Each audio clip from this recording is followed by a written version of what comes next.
दुर्वा शिवजी को चढ़े, दुर्वा ब्रह्मा को चढ़े, दुर्वा इंद्र को चढ़े, दुर्वा पितरों को चढ़े। कितना सुंदर कहा है। जिसके घर में पितृदोष प्रबल होता है, बहुत प्रबल पितृदोष है, तो उसके घर के जहां पानी का मटका रखा था, पितृदोष मालूम है ना, पितृदोष का लक्षण क्या होता है? 1 रुपए कमाओ, 1.25 रुपए खर्च हो, समझ लेना पितृदोष है। रात्रि को सो गए तुम, बड़े नींद आ गई तुमको, बहुत प्रेम से सो गए, सोने के 1.5 घंटे या 2 घंटे बाद तुम्हारी नींद खुल जाए और कम से कम आधे घंटे तक तुमको भूख लग रही हो, समझ लेना पितृदोष है। सोकर उठने के बाद में जैसे ही 1-2 घंटे की नींद हो गई और अचानक नींद खुल गई और तुम्हें भूख लग रही है, भूख लग रही है, प्यास लग रही है बहुत तेज, अभी सोए हो, 1.5 घंटा ही हुआ, 2 घंटा ही हुआ, भूख लगने लगी, बहुत तेज भूख लग रही है, समझ लेना पितृदोष है।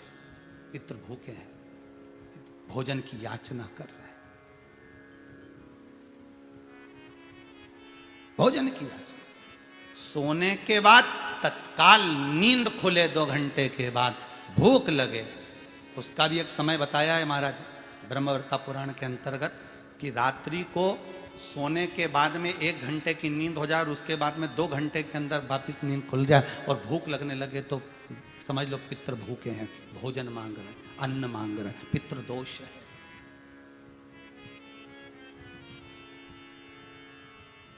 पितृदोष का कुछ कुछ वर्णन किया गया है। घर में एक पात्र के चक्कर में, एक बेडशीट के चक्कर में, एक सामान के चक्कर में विवाद हो रहा है, तो समझ लो पितृदोष है। 1 रुपया कमाया, 1.25 खर्च हो रहा है, पितृदोष है। घर में एक बीमार, दूसरा फिर बीमार हो गया, तीसरा फिर बीमार हो गया, एक ठीक हुआ, एक बीमार हुआ, पितृदोष है। पितृदोष का भाव, तो उसके लिए करना क्या है? शिव महापुराण की कथा कहती है, सुंदर गणेश जी का चरित्र वर्णन करता है, स्कंद पुराण कहती है, विष्णु पुराण कहती है कि दुर्वा 21 दुर्वा की गांठ बनाकर, 7 गांठ 21 दुर्वा की बनाकर, जो अपने पितरों का मटका, मटका मतलब परिंडा, हंडा, जो भी पानी का भरते हो, उसके नजदीक में मात्र एक कटोरी में चावल रखकर उसमें अगर दुर्वा रख देता है, तो मात्र 5 या 7 दिन में पितृदोष समाप्त होना प्रारंभ हो जाता है। उसके घर में लक्ष्मी की वृद्धि होने लगती है, सुख शांति अपने आप आने लगती है, उसका क्लेश समाप्त हो जाता है। दुर्वा में वो गुण है जो पितृ भी उसका भाग अमृत तत्व प्राप्त करना चाहते, अमृत देना।